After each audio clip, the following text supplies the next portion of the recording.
everyone, welcome to our bonus episode for this week. Everybody, we're clapping for the NHS. That's right, we're talking about Dr Gaddas today. A decade of badassery. She has been in the show for 10 years and she's an enigma until now because we're going to reveal all of the secrets about her 10 years as a doctor on Corrie. It's only secrets. It's not secrets if you've been watching it. We're going to mostly be talking about what she's been up to.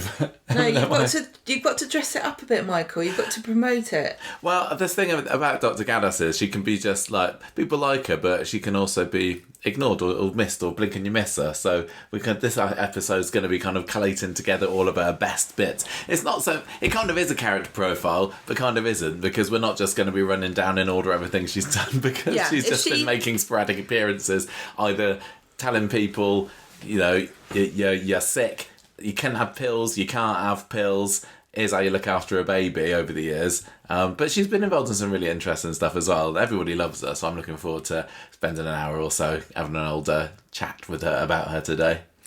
There's a category of Coronation Street characters that are sort of, you know, like peripheral kind of service people, like doctors, nurses, police officers and so on, who keep appearing, but I think Dr Gaddas is like the longest lived in recent times. I think she is. Because we had like DS McKinnon, we had our various... We've got Swain at the moment, haven't we? Swain has been promoted to regular character. Not sure whether they'll ever do that for Dr Gaddas, but certainly I don't think anyone would complain if they did. Well, I'm sure that's something that we can discuss later, whether that'd be a good idea or not. Dr Gaddas is an interesting character because a lot of these other characters, like I mentioned, kind of flit in and out, and they're not really around for a long time. But a doctor...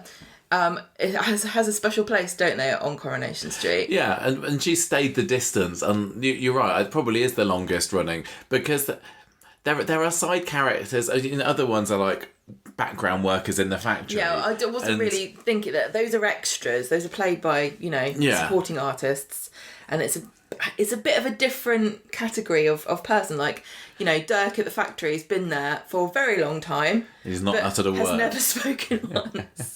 I suppose judges as well, sometimes you see back and forth, and sometimes, you're right, little police constables will come and go. But we also had the officiant, didn't we? We had Blue Merrick. Yeah, exactly. The officiant. That's true. For a long time, but we never knew who she was. No, and she never said anything about herself. She's not like, oh, this reminds me of when I got married. It feels a bit like we know a bit more about Dr Gaddas, enough that we can dedicate an episode to her. Yeah. And it is her 10-year anniversary this week. I think it was the 4th of August, 2014, that she first made an appearance. So this is very timely. That she first brightened our days. Yeah. Because we all love Dr Gaddas, don't we? I think we do. I think if there was like, if we did a poll of popularity among all Coronation Street characters currently, and she happened to be on the list, she'd probably be right up there. Honestly, if you weighted it and you took into account people that hate a character and people that like a character, and then you kind of weighted it out, she'd be the most popular, because I can't see how anyone could dislike her, because she doesn't.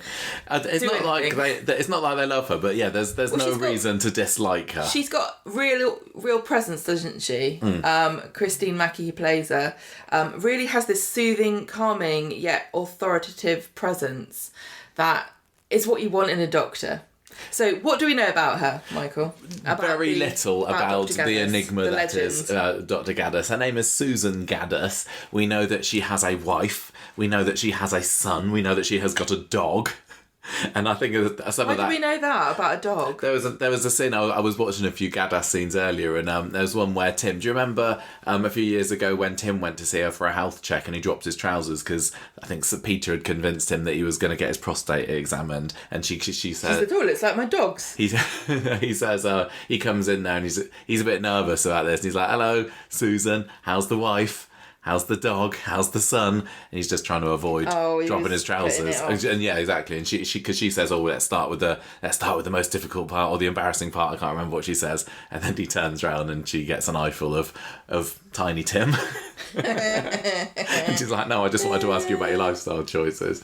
So that's what we know about that. The name Susan first came from an episode in 2017. So she went 3 years without a name at all. But it was Moira at the medical centre who first named her Susan. And she didn't name her Susan. She first used. She referred to her as Susan. Yeah, because Liz and I think that possibly was peak Gaddas if you wanted to see her kind of soapy side. And I know not everybody likes that from a doctor character. Sometimes you just want them to stick to the professional side. Stick to the diagnosis, doctor. But there were a few good scenes of Gaddas and Liz having a bit of a gossip together, or just just a chat together in the waiting room. And in one of them, Moira swans in and has a bit of a go at Gaddas for being late with her paperwork, and then she calls her Susan at that point. And when Gaddas goes back into her room, because she was a bit scared of Moira, Liz goes to her, you called her Susan? She's like, yeah, I'll call her whatever. Just because she's a doctor, she doesn't mean she automatically gets the right respect. She needs to earn it. But that little relationship, between Gaddas and Liz and Moira was brilliant. And we don't get that at the moment, because I don't think we've got any main characters or proper regular characters working at the medical centre at the moment, do we? There was I mean, when Mackey was a nurse, she was there a bit. I mean, she flitted, didn't she? She was at the hospital quite a lot. I can't remember whether she worked at the medical centre, whether she just wasn't she a pharmacist there? I don't think so. I'm not sure. I don't you might be right. now. I honestly don't remember. There was definitely something going on with Corrie's had periods where, like, Deirdre worked behind the counter at the medical centre. Gail obviously did. These were both before Gaddass's time there. But now, because it's only Gaddas there, and you don't really get very many scenes there anymore. Although I did look back, Corriepedia have put a page together of the number of times that the interior of the medical centre has appeared, and it's never really more than 7, 8, 9 times a year. But which surprised me. I mean, it did have a bit of an uptick during this Liz and Moira time, but generally it's not. But I think that possibly there's a gap there that could be filled. Although, what do you mean? Having working at the medical centre. Yeah, having somebody work there to get more scenes in an accessible set. Because we don't like I don't like medical stories. I hate them. On the whole, as a genre of story, the odd one like Paul's story, I find to be actually really good, and I think it's earned its place in Coronation Street. But on the whole, I think they're superfluous and traumatic, and so having the medical centre as a more regular set, I would automatically say no. But in the past, it wasn't about heavy, horrible, nasty things. It was all Moira and Liz bitching and people arguing and looking at medical records and sneaking and breaking into, all the times it's been used. It's been not in a really heavy way. So we should replace the medical stories about people getting cancer and fatal diagnoses. We should replace them with people looking at paperwork they shouldn't be looking at, and I think that there is scope to have stories there.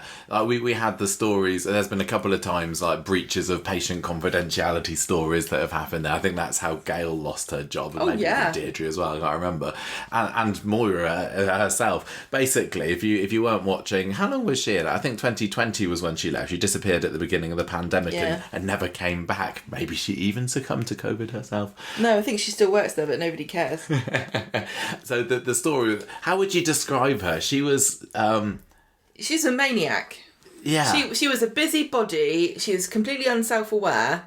She was a sort of like overly self-righteous. She was. I think when she came in, she said she didn't drink, but it wasn't long before she would be glugging down the boozes, the wines at the Rovers and pinching bottles from Eileen. She was a comedic character. Yeah. Who was like a busybody gossip who worked in the most inappropriate job possible, which was to be the receptionist of a medical centre. Yeah, her best, funniest moment that I remember was when she was at that party of Eileen's and she'd had a few too many, and then she started telling all the people who came to the party about what people gossiped about them in the medical centre. Yeah. Like, oh, you're the one that everybody hates. And she says to Tracy. And didn't she say something like, there's a lot more I could say, or like she kind of insinuates that she knows dirt about all of their medical stuff and she's just not going to say. I can't remember. Probably that sounds like her. Yeah, she was. I loved her there. I think that that was kind of peak medical centre stuff. Yeah, and I love the bit where, and we will get back to Gaddas in a minute, I promise.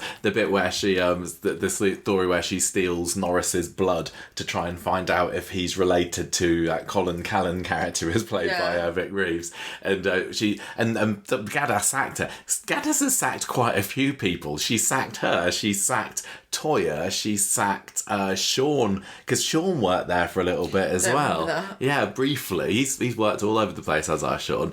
And yeah, Gaddas finds out about this, sacks her, and she's really relieved. Finds out about Moira. Stealing Norris's blood, and then gives her job back the next year. No, she gets her job back the next year because she goes to a tribunal and wins it. And there's a funny little scene in The Rovers. One of Gaddas's. I was having a look through her appearances today, and I think she went into The Rovers about 3 times in the past decade. Aww. But one of them, and it might have even been her first one, I can't remember, she goes and spots Liz in there and is really all aflutter because Moira is coming back to work, and she's like, oh, what are we going to do? And Liz is like, well, we'll get through this together.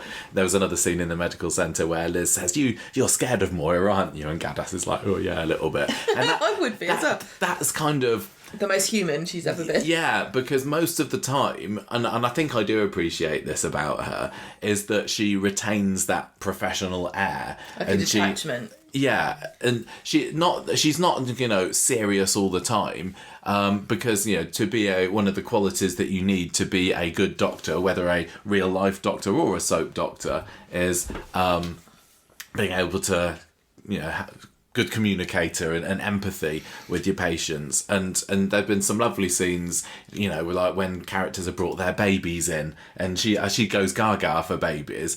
When Daniel took Bertie to get his jabs one time, she was all over him, and that there was a scene. Imagine what she'd be like if you brought in your dog. Well, yeah, maybe. There was another one where it was Sinead was on her deathbed, literally. I think it was about one episode before she died, and Dr Gaddas comes to visit her, and Sinead is asking for a little bit extra medication because she's saying, I've had enough, just let's end it. And then Gaddas goes and fetches Bertie, and she's like, oh, look who I've got. And it's similar to how we've had recently with Paul, where the innocence of the kidlings have made you carry on another day. And it's surprising I'm alive, really. In Sinead's case, it was only one day. Eyes on a child for about a month. So yeah, I think that she can be very kind of human and warm and caring and compassionate where she needs to be. But you're right, she definitely is very straight talking as well where she needs to, and I think that's probably where she gets that badass reputation from. And so it's kind of handy that it rhymes with her name. I wouldn't say that she was the most badass of characters, but she's had her moments, hasn't she? I think we just appreciate her female energy, being in a position of responsibility, and say she saves people's lives, right? But she does it in a very feminine way, and so that to me is badass. Like, she is a very sensible and put together and very attractive person, and so you kind of she's inspiring, don't you think? Yeah. She's. I think that she's not Corrie's a badass. She doesn't break into burning buildings and rescue people like Abby does. But she's probably saved more people than Abby. Well, the thing with you think, what are the qualities that a good soap opera doctor should have? And in some cases, it is somebody who can save the day and keep their head when there's a natural disaster going on, or if the viaduct has collapsed, or there's been a mega stunt. And I don't think Gaddas has been there for any of those moments. No, she doesn't help if there's trauma. I don't think she was about, for the Coronation Street sinkhole drama a couple of years ago. They couldn't do that because it would turn her into a completely different sort of character. And it would take away an opportunity for another character to do an act of heroism, which you don't really want. You want your main characters to be the ones that save the day, but it would really actually be fun if they did let her do that one time. The closest thing that I can remember is must have been last year when Cassie is found collapsed in in the No Name Street around the back of Roy's, and Hope and Tyrone and that find her. And Hope goes and gets Gaddas, and she comes back and she's got a little kit out and she gets a jab of something and she literally. She saves Cassie's life at that point, and I think that's the only time that we've seen Gaddas in a life or death situation. And true to form, she kept her head, and she told the kids to stay away from her because this is too dramatic for them and too dramatic and traumatic.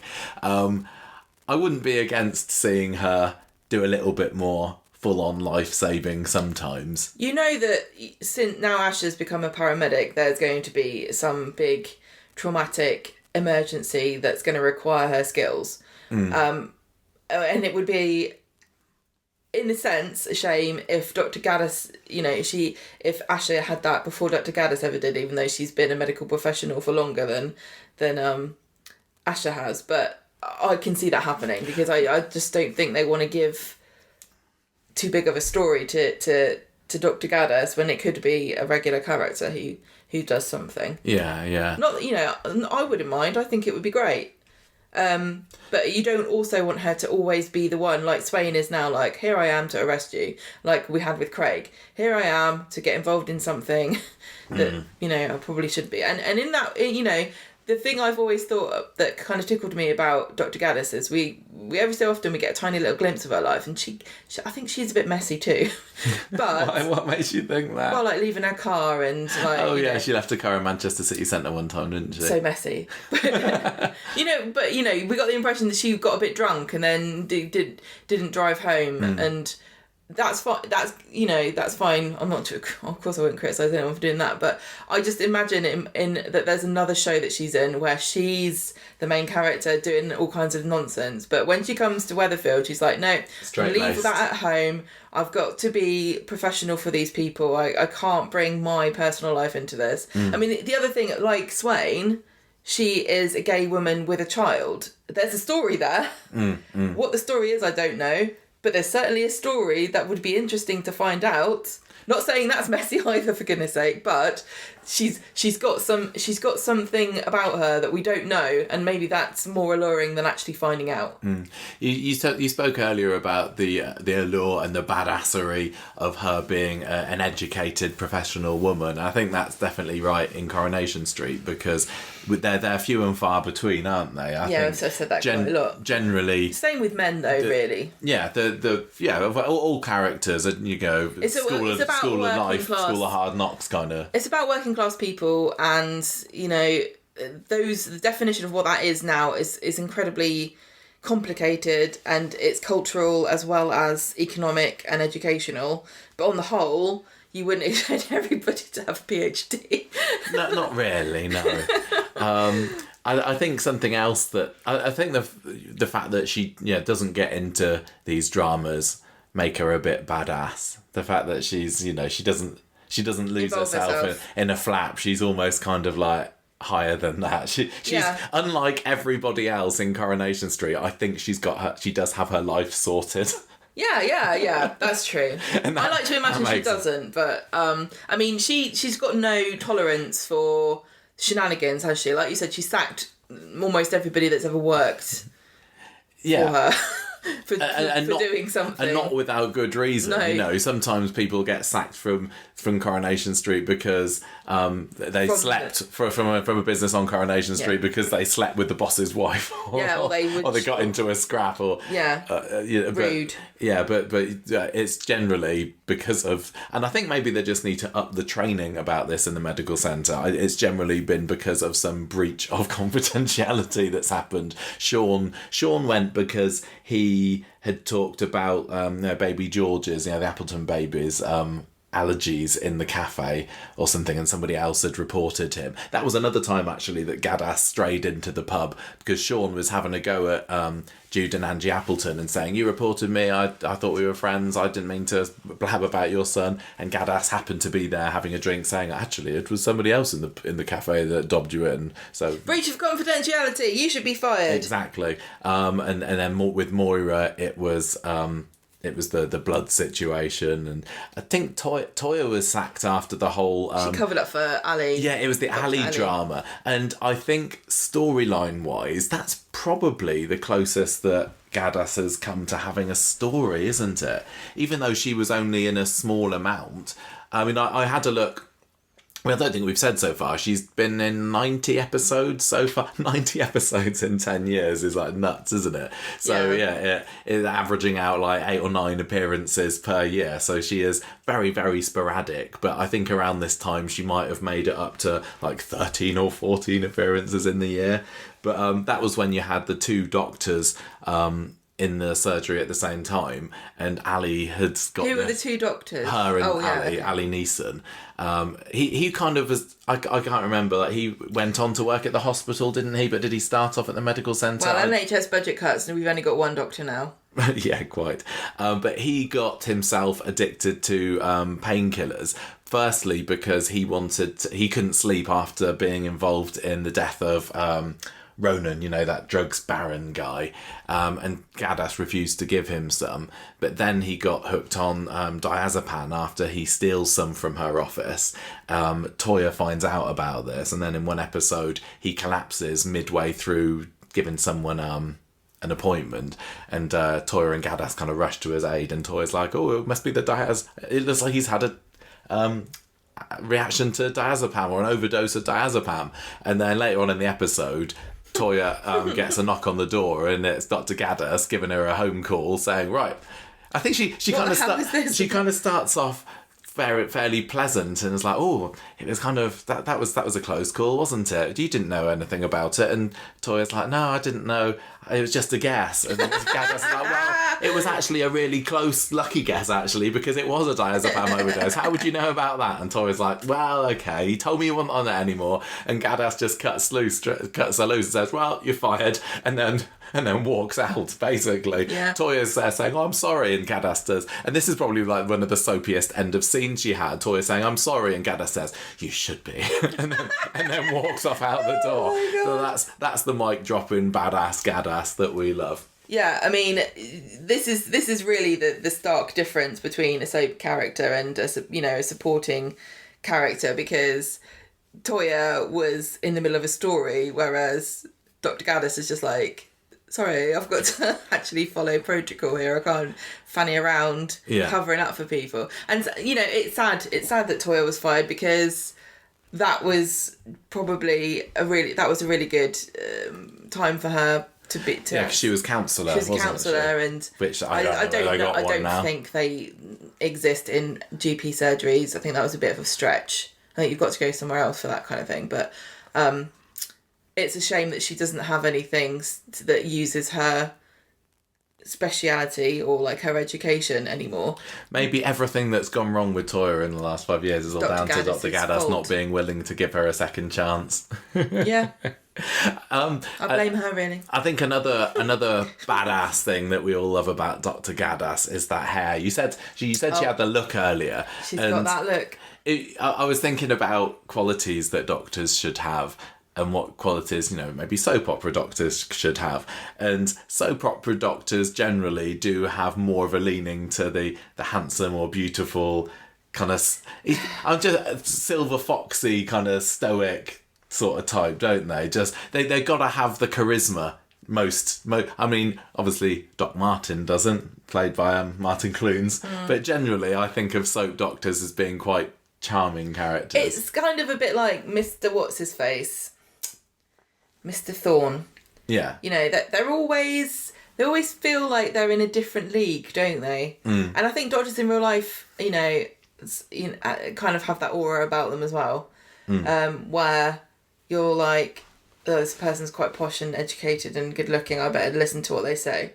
Doesn't mean that they actually know what they're talking about a lot of the time, but they go. Dr. Gaddas, though, her hair just got to give it needs its own character profile, really, because her hair is just almost every time she's on screen, she's got a different hairstyle, and it's always immaculate. I was watching back for some of the clips earlier on today, and I kind of stopped after a little while because it was already taking long enough. But she started off with brown hair and Coronation Street. She's definitely full on silver now, isn't she? Which really suits her. But yeah, she started off with this fairly short, dark brown sort of look, and then it grew out, and then it kind of shot. I just love it. I want to see like a time lapse of Dr. Gaddas's hair over the years. It's a bit like Gail. That can be your job. Is that how I promo this episode? Is it? She's just. I've never seen somebody with such a range of hairstyles ever. No, it's she's a bit like I've probably made this comparison on the podcast before, but you know Dr. Hibbert on The Simpsons, whenever they show flashbacks to him, like in the 70s or whatever, he's got different hair. Like one time he's looking like Mr. T, and another time he's got a mohawk and stuff. So maybe it's a bit like that. But the last time we saw her, or one of the last times we saw her, was earlier this year, and she had a proper poofy out to the sides. She always looks beautiful. And she's telling us about the dangers of Lyme disease. I don't think she's had a dud look. She hasn't. And she just immaculately groomed all the time. Well, you kind of want that from your doctor, don't you? Well, yeah. I mean, it's what do you call it? It's a bias against. It's a bias, a pro attractive person bias, which is an unfortunate, human thing that we do, is that we think that people who are good looking and well groomed are better people. But, as a slob, I want to just protest that slightly. But Dr. Gaddas, I would, hold her up as probably the pinnacle of humanity. Oh, yeah, for sure. And talking of good looking Corrie doctors, she definitely is in a line of them, isn't she? Because Corrie hasn't had a load of doctory characters over the year. I mean, the medical centre's only been there since 2000, I think, and it opened up with Dr. Matt Ramsden there. There's been 2 Matts working there. The first one was Dr. Ramsden, and he was in the show for about a year and a half or so. Dr. Carter was the second one, yeah. Matt was in it for a year and a half or so, and he's basically known for getting Maxine up the duff with baby Joshua. Yeah, these 2 doctors were characters. They were, but they were very short-lived and side characters. I think Matt Ramsden was more of a character. He kind of, because he moved into number 6, didn't he? He and his wife Charlie, who was the hard drinking alcoholic teacher that they had various falling outs over the year and a half that they were there. So he's just kind of remembered for bonking Maxine and then buggering off after a year and a half. And then you had Matt Carter, who made it like 3 years in the show. Although Matt Ramsden, he managed to squeeze in about, I can't remember, it was about 140, 150 episodes in a year and a half. 138. 138, I do have it written here. Matt Carter was in there for longer. He was in it for 3 years, but only managed 74 episodes because he was a bit closer to Dr. Gaddas in that people would visit him for medical diagnoses mostly, but he did still get involved in storylines sometime. Like, do you remember the story where he was dating Tina, and she kind of took him out, or he took her out, and he was a bit full of himself being a doctor. Yeah, and saying, oh, what, you just work as a barmaid now, Tina, but what are your aspirations? And he was there with all his doctory mates looking down on her. I have to tell you, we have been in similar situations ourselves. It's not too much of an alien scenario. No. And then he was involved in the full Monty get your kit off story in the Bistro, which was what happened at the same time as the Rovers fire, and I certainly can't see Dr. Gaddas being involved with that. So he dipped his toes into storylines sometimes. I can't see Dr. Gaddas getting involved in a storyline about a full Monty or whatever, but I certainly can imagine her going, oh yes, a few years ago I was on a calendar. Yeah, she could do a calendar girls, couldn't she? For the NHS, we raised, £5 million. Yeah, they even had the naked calendar a few years ago on Corrie, didn't they? Well, that was just the men. Hers would be classy. With Dev and Tim and Kevin. And hers would be dead artistic. She wouldn't have jugs or teapots or fruit hiding her jubblies. What would she have? Just like a mist of Oh, I was enigma. thinking she'd have like a little stethoscope or 2 stethoscopes, one No, that's covering comedic. each. It would be like a tastefully draped piece of fabric or some amazing hairstyle. I'd buy it. Would it be Gaddas every month? Well, of course. But anyway, Matt Carter didn't last long in the show. He was 3 years, and that was because Oliver Meller, who played him, got fed up of just not doing anything. I remember he didn't even get an exit. He just wasn't there anymore. And then he pipes up one day in the press saying, "Oh yeah, I've left. My character wasn't being developed in any way, used for anything. So what was the point?" Whereas, Christine Mackie seems, to be perfectly happy to keep. There are actors who are in Corrie but continue to do other things. But you can't be a regular, I don't think. You know, even Moira's actress. Louisa Paticus. She was in The Archers. Yeah. She did. Corrie was kind of a side gig for her, and so she's just carried on doing The Archers, I think. Yeah. So we maybe towards the end, once we finish chatting about Gaddas, we can talk more about what Christine has done. But you can't earn a living appearing in 7 or 8 episodes of Coronation Street a year.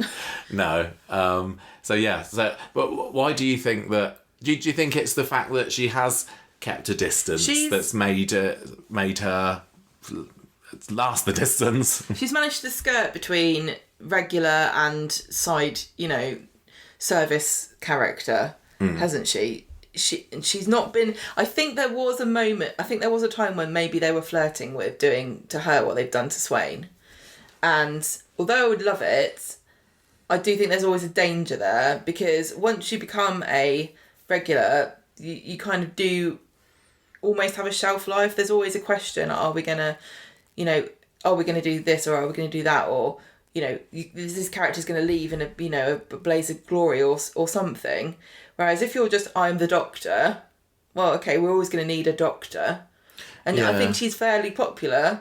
Online people talk about her, and I think that Evelyn calling her Gaddas. I think that was a reflection of her popularity online. Yeah. I think it was David or Shona that referred to her as Dr. Badass a couple of months ago. I think those were all because of her sort of like popularity online. But it's a double-edged sword, because the more you know about somebody, the more possibility it is that you won't like them. Yeah. You're right. Her being a bit of a blank slate is to her advantage.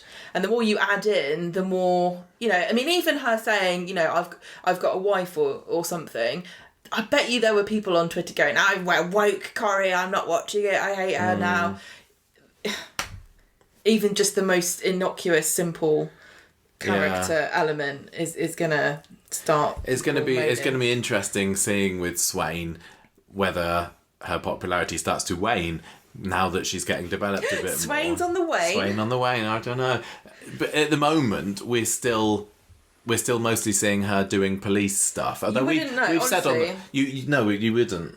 I was going to say, we would, unless we had been told, and I had a photo shoot and stuff, Swain is a regular character, we would never know that she actually was at the moment, because they're not really doing anything different with her. I think the fact that she's been given a daughter, we might remark on. Well, but if Gaddass's son turns up as a character, is that automatically going to make her? No, not really. If they're moving in different circles, but it'd be difficult to resist having them have scenes together. Not that Swain and Betsy have had a whole load of scenes together since she's come into it, to be fair.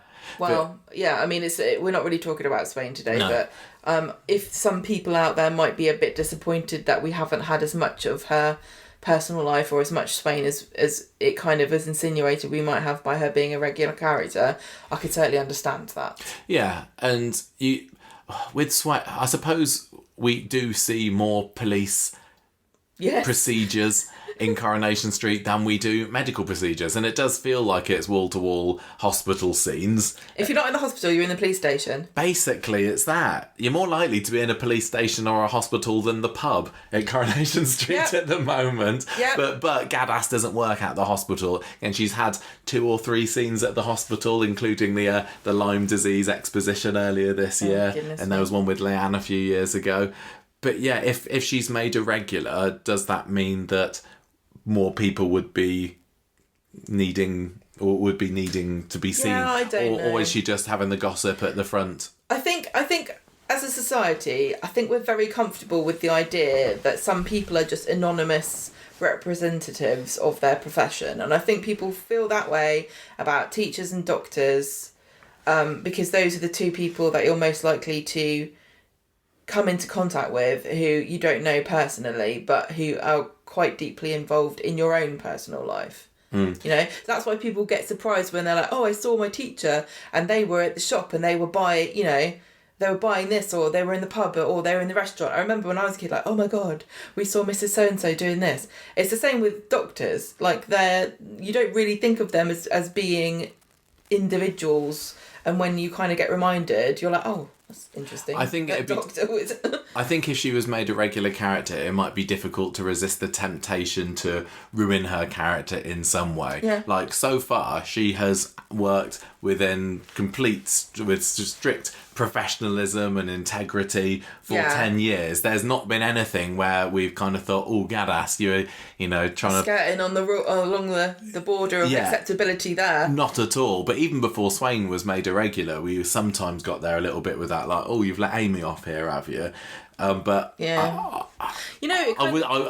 I wouldn't want to risk her going down in my estimation. The writers go, ooh, I've got an idea for something that's been done a million times. It's the same as if any character's religious. Ooh, let's test their faith. Yeah. Like, that doesn't happen to everybody. I think maybe... But it does on a soap. I certainly wouldn't be adverse to seeing her more often, but I don't think I need to see her becoming a regular. No, If we can keep her... I love her as it is. If she could be in it more... But I don't see how she can be without making it more medical stuff. I want them to reopen the medical centre and make that another place to work. Yeah, that would be possible, but Toya couldn't go back there. I don't know who there is at the moment that could slot in there nicely. What was it we were talking about before, the community centre? What would we use the community centre for? That could be a really good opportunity to get Gaddas in it more.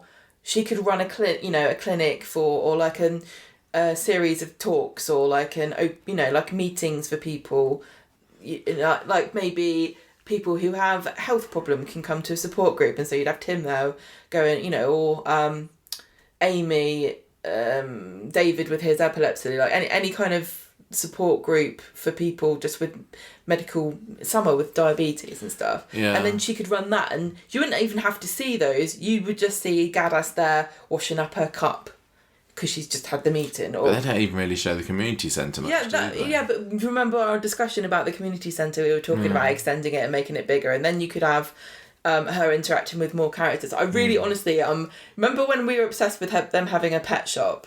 Yeah. Forget that. The community centre, making that an actual community centre, because it's honestly bizarre that it's in such a small space to begin with, and opening it up for more characters to interact with each other in a place that isn't a pub or where they work. This mystical third space that everyone talks about, where you work and where you live, and there's a third space where you socialise, and those third spaces are becoming eroded. Yeah. Why not have the community centre be in that? Because that's what Coronation Street's always searching for. Always needs a third place for people to interact with each other. Yeah, I think that could possibly... that could put her closer. I know she doesn't work there anymore, but I'm sure she could go back to it with Yasmin. Because I was thinking earlier, like, if Gaddas... Or, do you remember when she used to be called Gaddash? Or like Liz used to call her Dr Gaddas? Yeah, that's weird. Yeah, but I was thinking, who could Gaddas be friends with? And I think that not only would she make a good friend to Yasmin, I think that could really benefit the character of Yasmin as well, who just seems to be kind of stuck in the bowels of Speed Dial. You know, she's like an underground lurker at the moment, isn't she? It just makes you onion bhaji's. Yeah, with stew, which doesn't always make for the most interesting of viewing. And I think that Yasmin, who, 4 years ago was at her peak, as in terms of popularity, I think that they might make quite a dynamic duo, because she's also a very educated, she's an educated, older caring woman who was in a service industry. I think they'd have a lot in common. I keep calling it the service industry because I can't think of another way, but it's clearly not the right phrase for it, is it? But, public service, I mean. Yeah. Because she was a librarian. Right. And she has that same aura of, a caring yet professional woman who's educated to provide a service for her community. And but on the flip side, we've seen Yasmin go from a vivacious, wonderful, really interesting character to, frankly, quite a bit of a shadow of her former self. I would never want that to happen to Dr Gaddas. No, and that is the risk, isn't it? Likely that is to the happen risk. if she became a regular character. Maybe she's better off.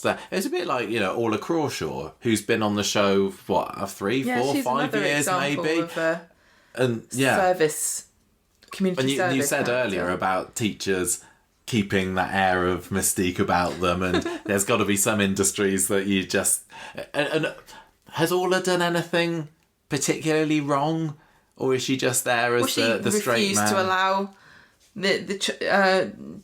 the child, Joseph, to use sign language.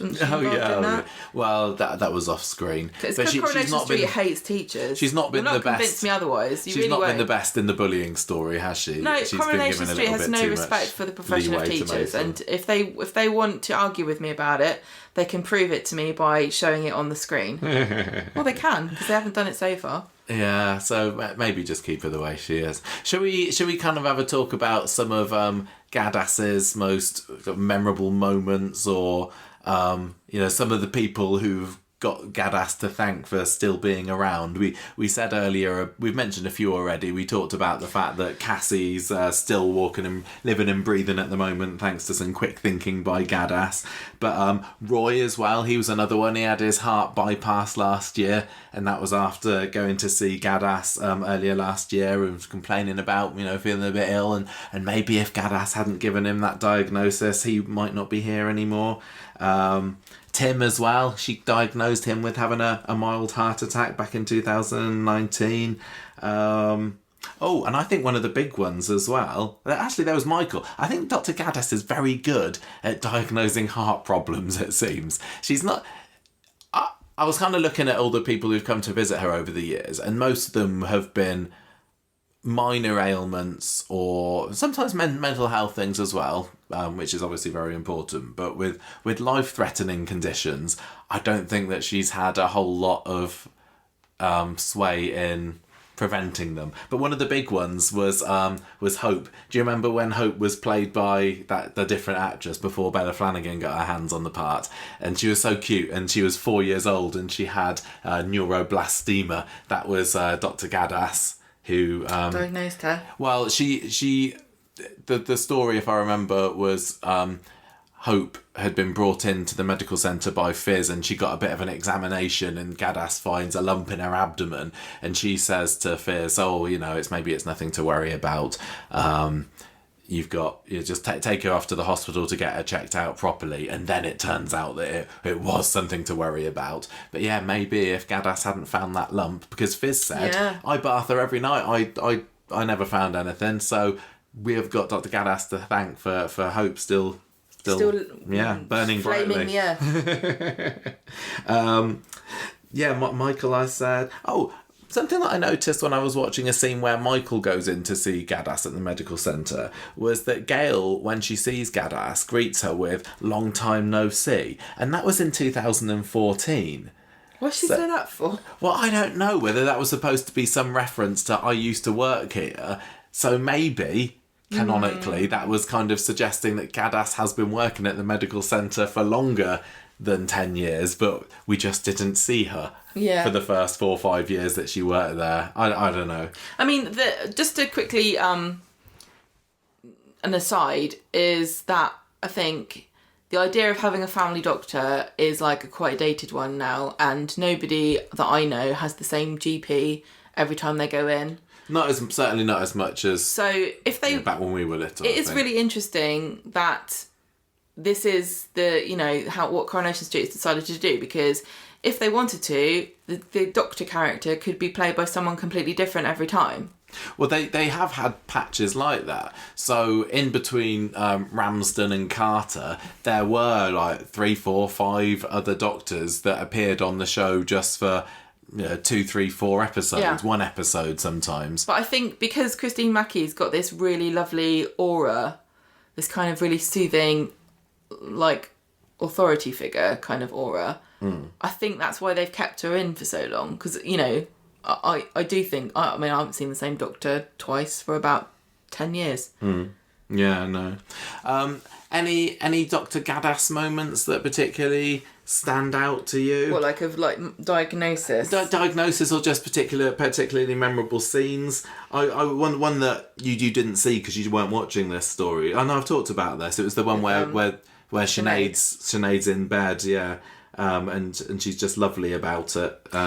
And we're sort of giving her Bertie to look after and keep her chin up. But there was also another scene, and I don't know whether you saw this one or not, where Gaddas goes to visit Sinead at home in 2017, and that was to do with that was after Sinead had a termination, but she told Daniel it was a miscarriage, and Daniel gets Gaddas to come round, and I think this was her first house call that we've seen her on, and that's definitely something from the past. Doctors doing house calls. What? I don't think you would really be pushed to be able to get somebody. Nurses will come. Yeah. But a doctor coming to your house. Especially for, I'm not downplaying Sinead's condition here, but I think the fact that Daniel was able to get her to come round to say, I think my wife's had a termination, had a miscarriage, and she's feeling a bit under the weather, can you come and check her out? That would... They'd be like, no. No. But that was noticeable, and it was the first time that I think we'd seen Phone her 111. giving a diagnosis at home. Yeah, there's just been lots of... she's spoken to a lot of... she's been there for quite a lot of major medical stories, like Michelle's getting pregnant when she was 40. Mary thought she had breast cancer, You've got Bethany with the contraception thing that Sarah's trying to get her sorted out for, and she's already got it. Yeah. There's some of them aren't particularly memorable scenes, but they... When Rita's having trouble with her memory and Norris makes her go to the medical centre and she just kind of lies about what's going on. Yeah. She's been, she's been quite a lot of... I remember there was one where Gaddas was talking to Gemma because she had postnatal depression, and Steve ends up bursting into the appointment because this is when Ollie's had the first of his fits, when he's at the early stage of his mitochondrial disease, and Gaddas says... I think she kind of lets Steve say his piece and then says, he's probably just got febrile convulsions, he'll be fine, sends him off to the hospital, and then that obviously gets a lot worse. So that was probably one of the few times that Gaddas underplayed something that was actually quite serious. Yeah, it's interesting. I wonder whether they'd ever have her misdiagnose anything, which can happen by accident. She's definitely not immediately, every time someone's coming in, gone, oh God, it's probably cancer, you're going to die. Which some of them are, did happen to. We had with Paul last year, when he first was knocked off Peter's bike. Yeah. Do you remember he had his funny hand? Yeah. And then she says, it's probably just nerve damage, go and see... Well, she said it's not, it can improve, so you've got to go to see a neurologist to find out what is causing this. Yeah, eventually. That was after a month, but her first reaction to him was just, it's probably just nerve damage. Well, yeah, it's probably just... Yeah, of course it probably was, though. It just wasn't in that case. Yeah. So you can... They've occasionally... I don't think they have, and I don't think they should go down the route of her completely misdiagnosing something, because then that suddenly turns it into a soap character that's not perfect. But the story there was, this is probably how it manifests originally. for many people would be watching that going, that's how my MND, or that's, my husband, wife, whatever, that's how their MND began. With the doctor saying, that's unusual that this hasn't progressed, then we're going to have to refer you. No doctor's going to sit there and go, oh my God, I Googled it and I think you're going to die. No. No, I suppose that's similar with the hope thing as well, wasn't it? Where she was saying, it's probably okay. And I think that's probably will make a good doctor, somebody who doesn't want to put the frighteners on somebody who comes in straight away. But it's also not about her as a character, though. Yeah. So, it's about how how the character's story would unfold in real life. And it would always be, the doctor's not going to leap to immediately saying to you, this is the worst possible case scenario, but we'll just see whether it's... Did you know you're on a soap opera? It probably is the worst case scenario. Yeah. Although she was involved with Dr. Ali. There was a bit of a misdiagnosis storyline there, because do you remember when Emma had appendicitis and she speaks to Dr. Ali about it, and because he's so distracted by all his drugginess, I think it probably was, he kind of waves it away as being nothing, and then Steve reports him to Gaddas, and then she ends up having to relieve him of his duties, because I think she'd this was sort of mixed up with the collapse that we were talking about earlier. I think what happens is she reports him to the medical council, or Steve does, and then Gaddas is going to go there to say her piece against him, and Michelle catches her on the way and pleads with her to be not too harsh on Ali. So Gaddas changes her mind and is nicer about him. He keeps his job, and then it's after that he then collapses with his diazepam addiction, and she's like, well, I saved you once, but this is beyond the pale, Dr. Ali. You're fired, mate. Yeah. What else has there been? She's been in like the Liam story. We saw her earlier this year when she was helping him get a referral. Yeah. But again, this was more, demonstrating there is help, but there's a long list, and I still don't think are they still using private? Yeah, I think so. But because at the end of that one, that's when Gaddas says to Maria, look, we'll refer you, but you're not going to see somebody straight away, so make sure you keep an eye on him. And then that's what turns into Maria getting a little bit obsessed with keeping an eye on him, to the detriment of family harmony. There's been a few stories that I suppose this is getting close to Gaddas being involved in soapy dramas, but there were a few stories, particularly in the first half, where characters would try and pull the wool over her eyes a little bit and say that there's something wrong with them that there's not, often because they're trying to get some kind of pills that aren't over the counter. Like there was one time where Andy Carver, I think it was after he'd hit Phelan over the head with the brick, and then Phelan was recovering in hospital, and Andy decides that he wants to finish him off, so he tries to get some pills from Gaddas so that he could lace Phelan's orange juice with him. Do you remember? I don't remember that. Yeah, then because Phelan's in hospital, and then Andy bottles it in the end, and he spills it over him, so he doesn't go through with it. There were a few where. Like, there's one where Eva goes there and she's pretending to be pregnant. There's one... Phelan kind of does it back to Andy eventually, because once he's got Andy locked up in his basement, he goes to Gaddas pretending that he's got a bad tooth or an abscess or something to try and get some painkillers, because he wants to give it to Andy, who's got some kind of infection in his basement. So you got to watch out if you're a doctor, because people... You might be embroiled in a drama without meaning to. Yeah, she has been unwittingly embroiled in a drama. And, of course, when Jade was in the Dobbs Stapes storyline and she was trying to make out that Fizz and Tyrone were hitting Hope, do you remember? And she was painting bruises on her, and then she took her to Gaddas saying, look, her mum's abusing her. So again, unwittingly, Gaddas was getting very much embroiled and all that there. But yeah, I mean, we're not going to go through every single thing that she's done, because if you read it out, she was just telling somebody something, which is kind of a bit of a dull. If we ran through it all, you guys would be bored.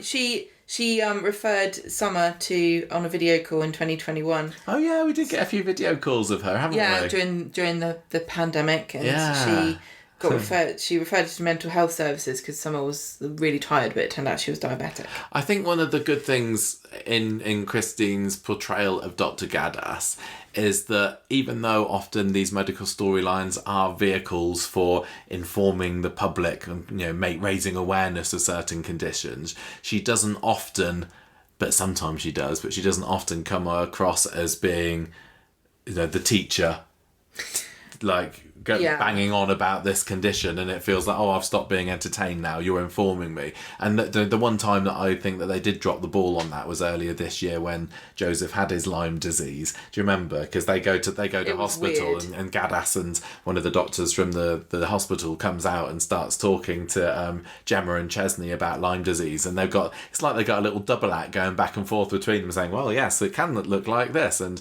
watch out for signs of this, and if you go camping, blah, blah, blah. And that really felt like it was a bit of a PSA. It was like Gemma and Chesney we're not going camping, you don't need to tell us about this. I think they had been camping and that's where Joseph had picked it up, but that really felt like it was a lesson for us. She doesn't you're right to say that it doesn't happen often with that character, because although she does it, it's always completely appropriate, because that's what a doctor will say to you. Like if you say, I've got a funny arm, the doctor will be like, oh, well, yeah, this here is this bone, and that's the muscle that's attached to it. And so, do you know the doctor? The head bone's connected to the neck bone. Yeah, no, doctors can be a bit like that, and I don't think Corrie was really the place for that. If I want that, I'll watch a proper medical drama. No, well, yeah, but the thing is that Coronation Street set itself up as having a social responsibility to educate people about some of the issues that it brings up, which I think is half a very noble public service and half just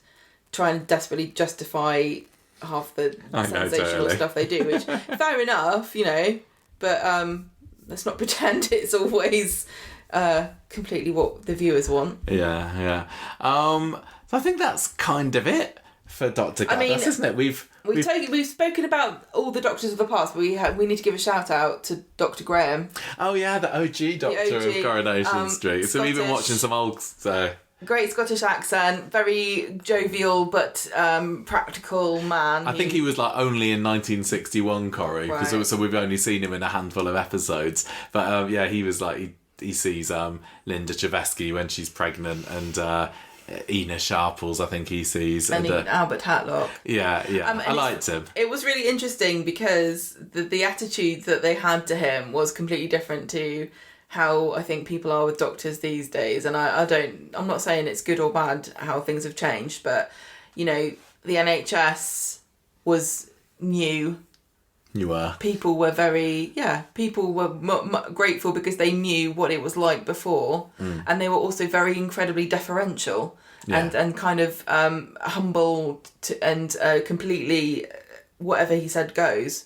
Whereas now I think people are slightly more cynical and perhaps educated themselves on certain things and more likely to be like, well, their doctors don't know what they're talking about. Yeah. He came round. He mostly did house visits, from what I remember. But that's how it was. When my nan had scarlet fever when she was a child, and she had a nurse, 2 nurses and a doctor would regularly come to sort of. But to be honest, she should have been in the hospital.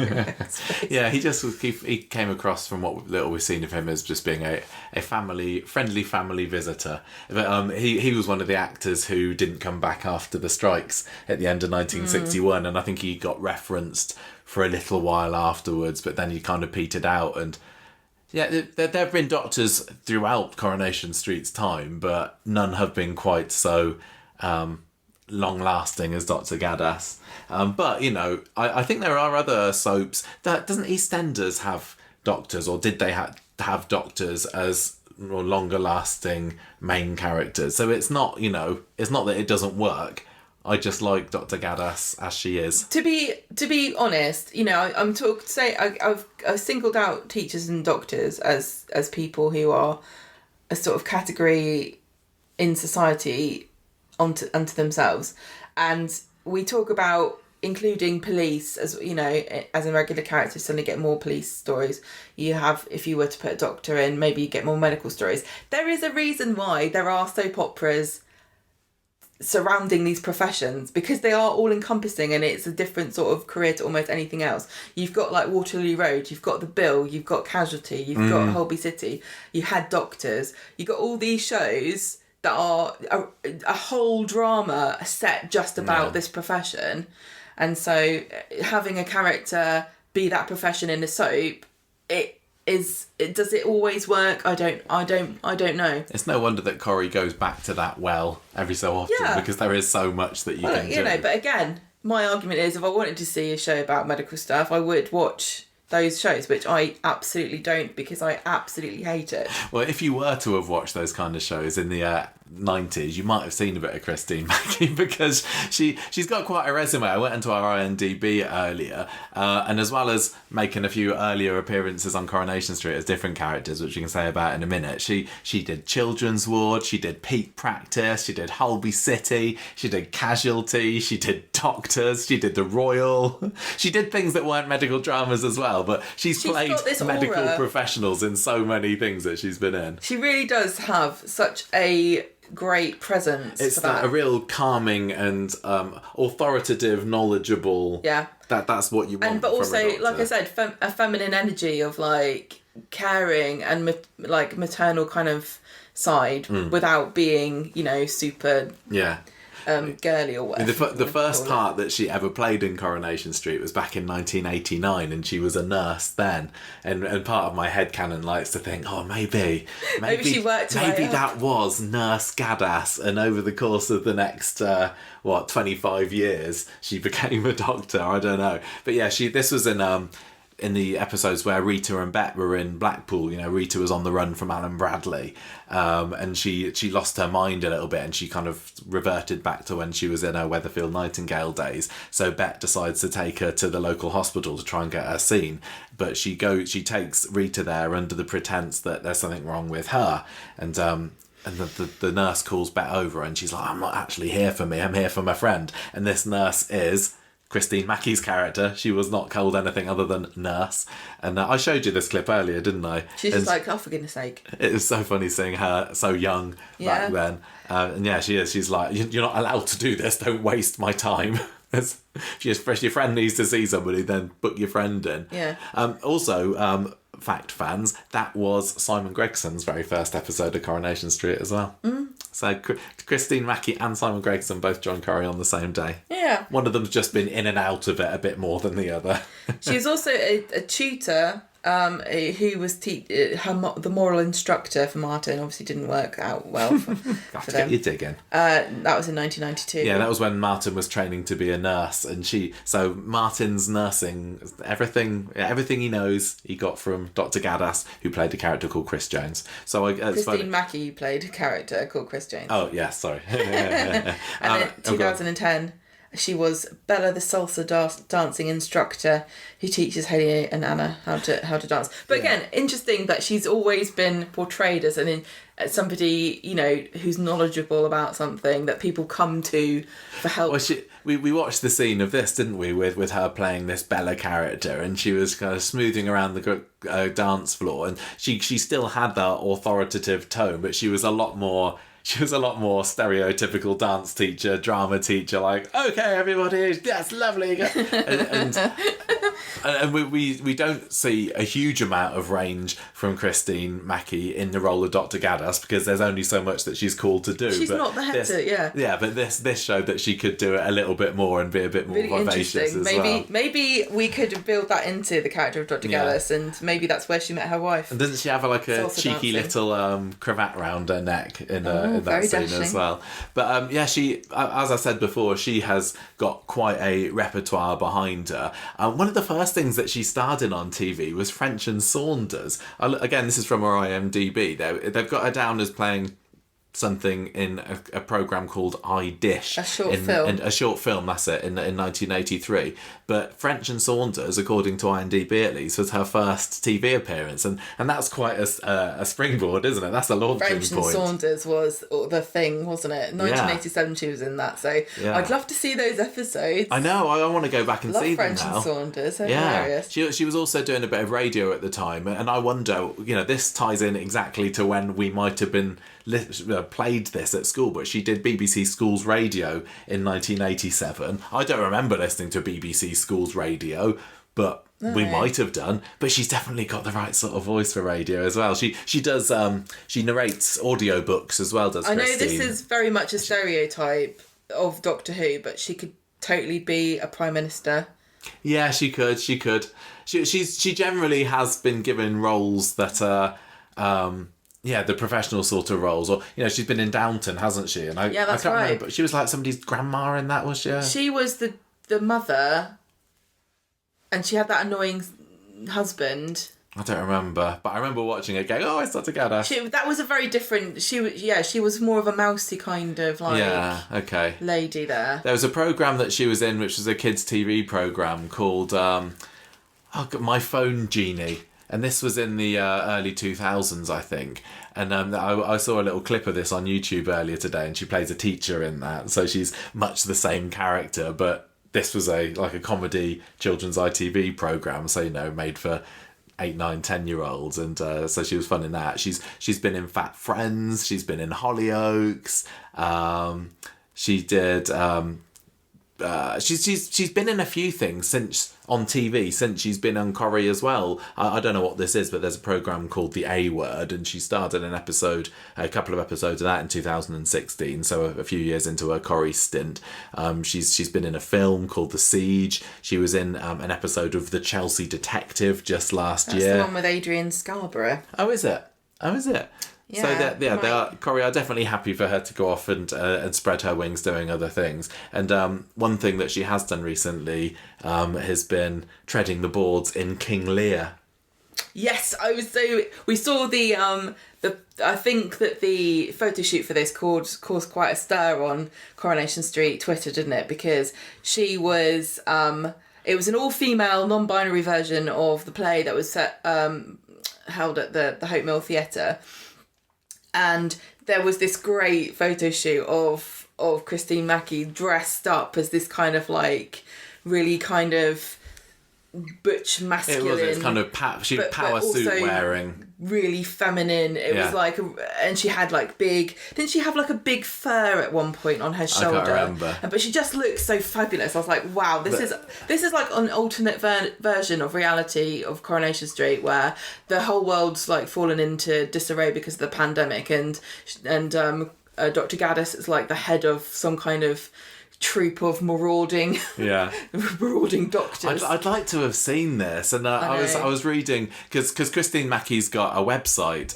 It was ChristineMackie.com, believe it or not, and so it's got her show reels there, but it's got photos from her and various things. It's got reviews. So the Manchester Evening News were one of the many publications that lauded her performance in this. They said Mackie is a charismatic stage presence, diminutive with a shock of black grey hair and dressed in a tartan suit. Her King Lear is a wiry, jittery, spidery presence, all nervous energy, forever distracted, at once raging and bombastic, and then full of self-pity and vying for sympathy. It's a tremendous performance and an uncommonly sympathetic reading of Lear. And it goes on for about 3 or 4 paragraphs of just saying how absolutely brilliant Mackie was in the role. I think we missed out by not seeing that. I know. It's hard because we can't go 5 hours to watch a play. No.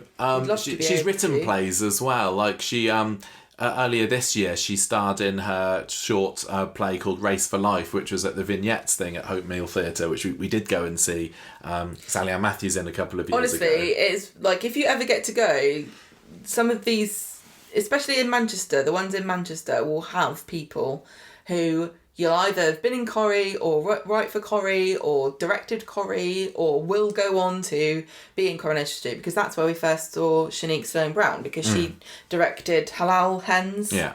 And that was the same time that Sally Ann Matthews was in it. So, support it because and have a great time. But also, if you want to get your talent scout glasses That's the on. place to go, absolutely. But she's got a play called Kin. I don't know whether it's pronounced Kin or whether it's K-I-N because it's all written capitalised.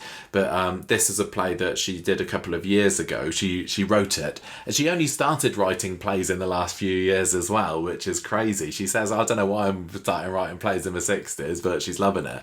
And this is going to be at home in Manchester. Yeah, it was on a few years ago, and she's I think it is touring now. It's going to be on at home in Manchester, late October to early November. Halloween weekend, Gemma. So if you want to go and see that, we have to ditch Halloween, I'm afraid. So, no, but I love Halloween. I know.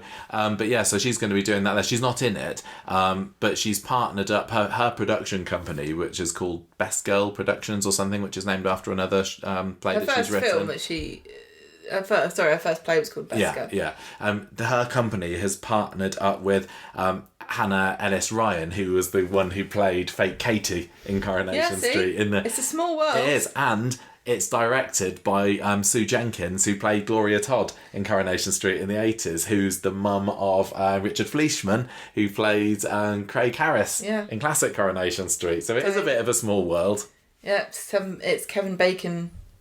It is. It really, really is. All over the place. Yeah. So this Kin is a dark comedy. And it stars Roberta Kerr, who plays Wendy Flaming Crozier. Wow. So that's that. You know, if you go to see this, and I know we've got some listeners that are up in Manchester, you might see Christine Mackie there watching in the audience or in the wings, but you'll definitely see Roberta Kerr, Wendy Papadopoulos on stage, and Sue Jenkins might be there as well. But she's done that. She did Best Girl, as you said. That was her first play. That was nominated for a variety of awards. Sell-out shows at the Edinburgh Festival. Yeah, 4-star reviews across the board. I'd love to see something that she's written. Well, she's hoping that this Kin can tour more, and it is doing a few. Like it's going to Hull, I think, Lancaster. I don't know whether it's staying in the north. But I think if it came down here, we'd certainly be interested to go and see it.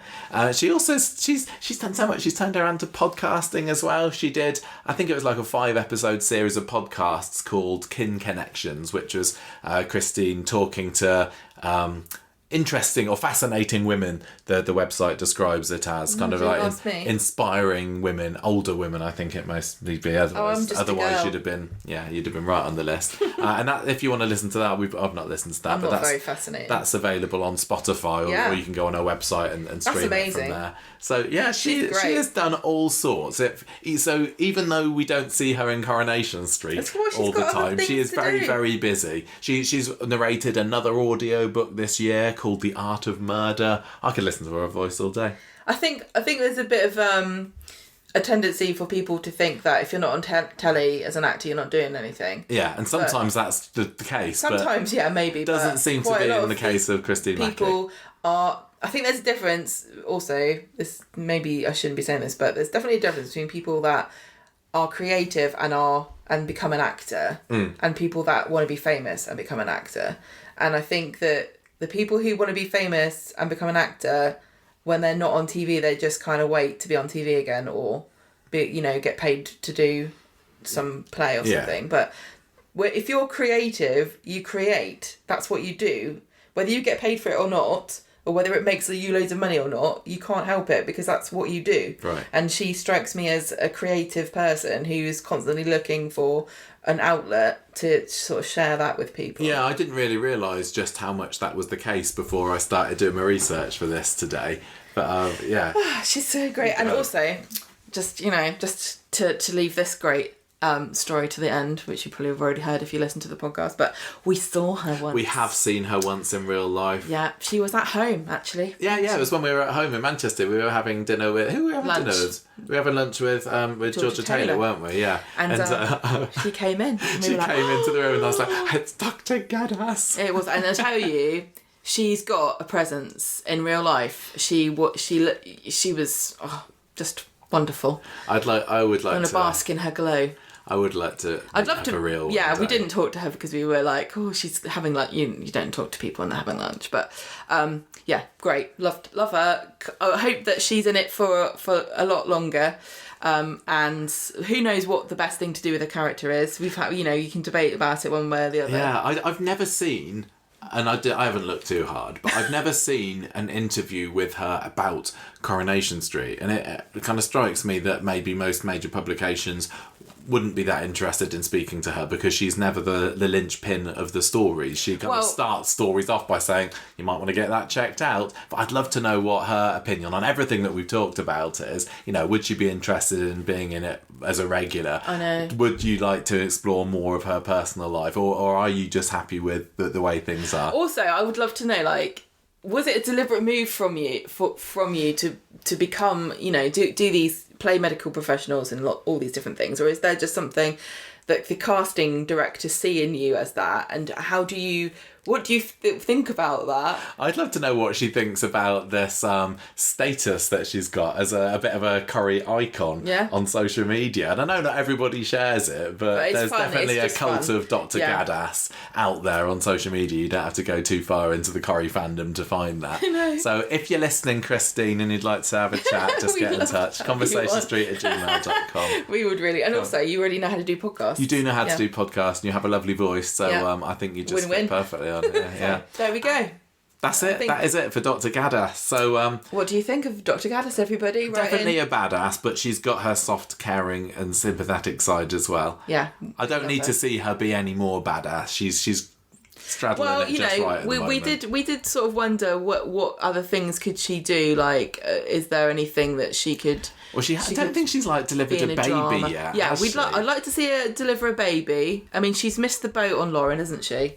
Yeah. There's nobody else that looks in danger of getting up the duff. That sounds like you know, a soap doctor. Of course, you're going to deliver a baby, but she's gone 10 years. But, you know, I guess she just doesn't like getting her hands dirty. Yeah, we have spoken also about the fact that pregnancies have been a bit few and far between on Coronation Street. Not that we would ever complain about that, but there's not been, you know, the birth rate in Weatherfield's dropped. Yeah.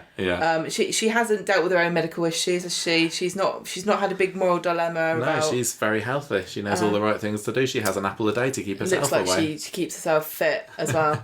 And she's not been in a big disaster, so maybe that is in her future. But until then, well, yeah, the medical centre has been pretty immune compared to all the other buildings and businesses in Coronation Street to drama, hasn't it? You know, the cabin's had a tram crash through it, so's the corner shop. Rovers has been on fire a couple of times.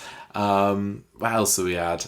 Actually, that end of the street's been doing quite right, because I don't think the salon's had anything huge happen. I think that end of the street's fine. The medical centre seems absolutely ripe for some trauma. Some kind of potential trauma, Big disaster. Yeah. Well, maybe if they were going to have that story that they'd been planning for 2020, where there was going to be the bird flu pandemic, oh my God, that they decided would be too outrageous, and then COVID happened, maybe that could have been medical centre based. Oh well, they'll have to keep that one in the bag for another time, or not. So there we go. Thank you, everybody, for listening to our character profile of Dr Gaddas, and we hope that you'll join us at the weekend for our regular chat about things that happen on Coronation Street. So if you also like Dr Gaddas, which of course you do, and there's anything that we've missed out or any particular Dr Gaddas scenes that we haven't highlighted yet, get in touch with us and let us know. Send us a YouTube link even so that we can watch them if they're available.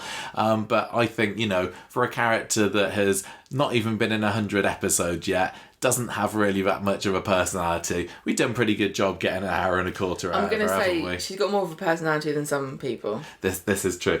But name no names, of course. No. Thank you, everybody, for listening, and we will see you at the weekend with our next episode. Until then, goodbye from me. Bye. Bye.